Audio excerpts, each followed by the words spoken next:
I want to start this review not even by talking about Pokemon, but by talking about another open world game that came out around the same time, that being Sonic Frontiers.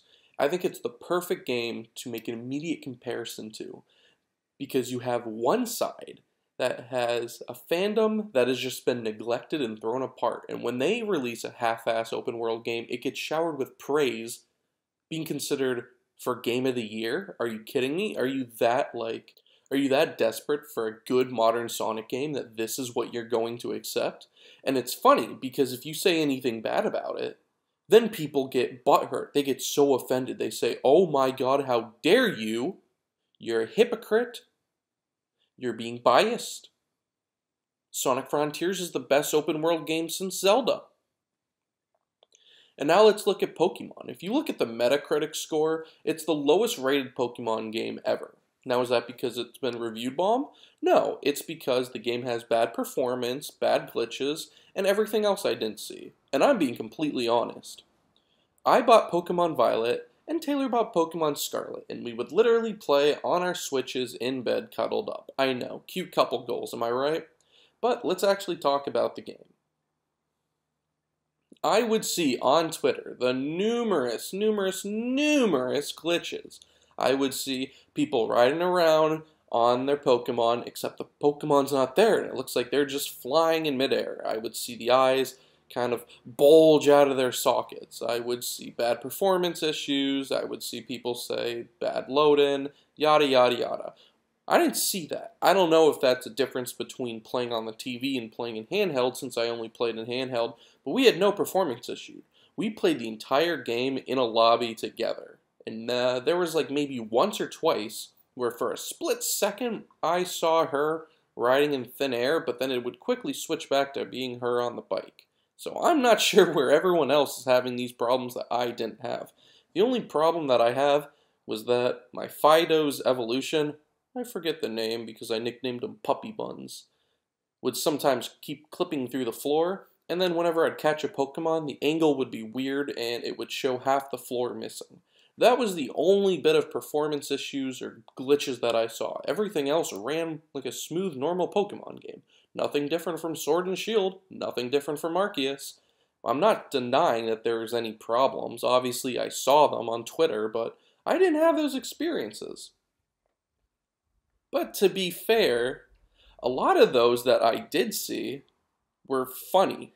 They weren't like game-breaking. They weren't things that would halt my progress. Nothing that would prevent me from moving forward. They're just like, ha, I went through a wall, ha, look at their eyes. So I can't even say like it's something to really be upset about other than, oh, it's not polished. Well, hell, of course it's not fucking polished. They just released Arceus in January. You think they have time to make this shit? Well, they do, but gotta fit their tight Christmas schedule. I think Arceus really proved that doing an open-world Pokemon game can be a lot of fun, and I think Scarlet and Violet continues that, except I do have one major problem with it, though, and that's its sense of direction. In Arceus, it's not open world. It's not really open world. It's split up into different segments. One area is the grassland, one's the beach, one's the snowy mountain, there's a marsh, but you can't go from the marsh to the beach. It's just one area that you get to explore. Which kind of works in that sense, because you keep progressing at the same level. The problem that we wound up having is that when we started at the town and they said, go treasure hunt, we went to the left, towards the bug-type gym. And once we beat that, well, we kept going left. Why would we turn around and go right? We want to explore the area. Kind of do like a little circle, since the whole map is designed like a donut. Then we go up to the water gym, and that's when I realized things are getting a little harder.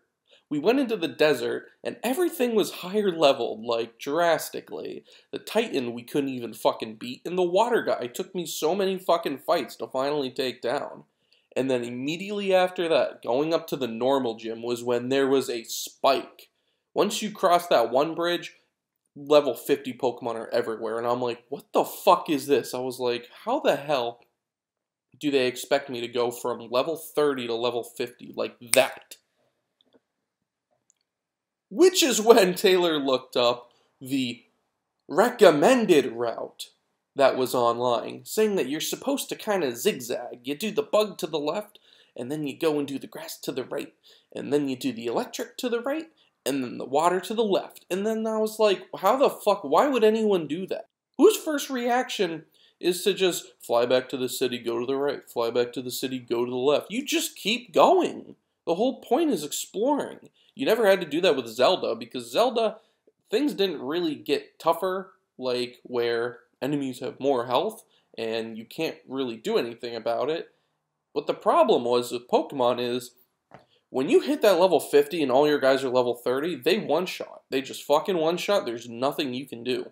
And I get the whole point is go explore, but the exploring is dumb, because they literally give you the, like, goal points of where to go. So what are you gonna do? You're gonna go to the gyms, you're gonna go to the Titans, you're gonna go do Team Star. Pokemon teams literally started being the coolest part of the games, and now they're just an embarrassment. I mean, last game, Sword and Shield had Team Yell, which was just rowdy fans. That's it. And now we're at Team Star. Team Star, spoiler alert, origin story is that they were bullied, so they teamed up. And now they're becoming the bullies. Ugh. What's so lame about this is just putting things into perspective. How, like, Team Rocket was there to wreak havoc, steal Pokemon, make money. And then you have, like, Team Plasma and Team Galactic. They just wanted to destroy the fucking world. Team Flare kind of had that same aspect, but with an added touch of style and fashion, which really was, like, interesting. Team Skull was funny. That's kind of their whole, like, shtick, was that they're, like, a funny gang. And now, this? We were bullied once, and now we're just trying to get back at them. It's so fucking lame. It's like, I want to fight something cool. I want to fight someone that really makes me feel something. And what do I get instead? This little fucking bitch. I mean, come on. She looks like a fucking art student. Actually, she looks like every fucking art student that I have to see every goddamn day. Like, I hate it.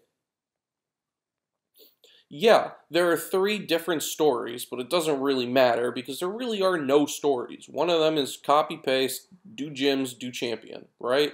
Except, you're no longer the champion, you're a champion. And I say, well, that doesn't make me feel that accomplished. I don't give a shit being a champion. That just makes me feel like I'm good at the game. I want to be the fucking champion. I want everyone to cower in fear.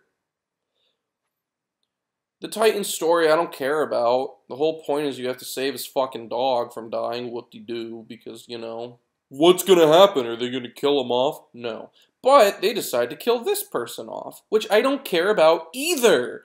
In the beginning of the game, you are walking with your 3 starter Pokemon as you go to the director's house. And the director's kind of guiding you. He guides you to go to the school, and then he guides you to go on the treasure hunt. But for whatever reason, the game ends with the professor. And the professor wasn't in the game at all. He would show up just a little bit at the very end of each Titan to be like, keep up the good work. And that was it. And then you expect me to kind of care about him? But he wasn't a part of it at all.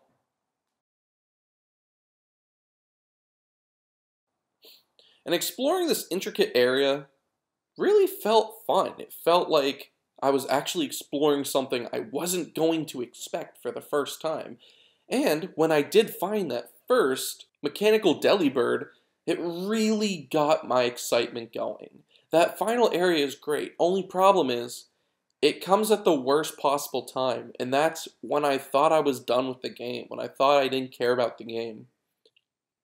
Black and White did it so smart. For when you're going against the Elite Four, it stops you halfway through to confront the problem. So you didn't already be the champion. Because the champion, let's be real, is beating the game. It really is. Here, you beat the Elite Four, you beat the champion, you beat Nemona immediately after, so it doesn't even feel like the champion fight means anything.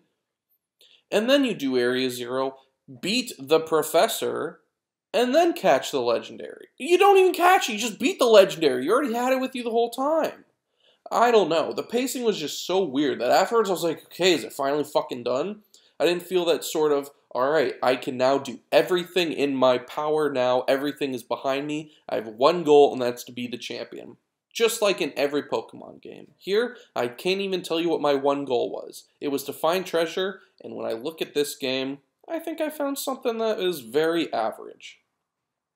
Everyone is mixed opinions whether or not they like this game or they don't. I would say I liked it. I enjoyed playing it. I enjoyed playing it with Taylor. We would both catch Pokemon together, we would both trade them so we could complete the Pokedex, and we would both rage at stupidly hard fights when we were totally under level. But the thing is, I don't want any more of that. I feel like Arceus is its own thing, this is its own thing, and I kind of just want to return back to the classic Pokemon formula, you know? Even if we get something along the lines of Sword and Shield, which was not polished, and I certainly like this more than Sword and Shield. So if you didn't like this game, then I'm sorry.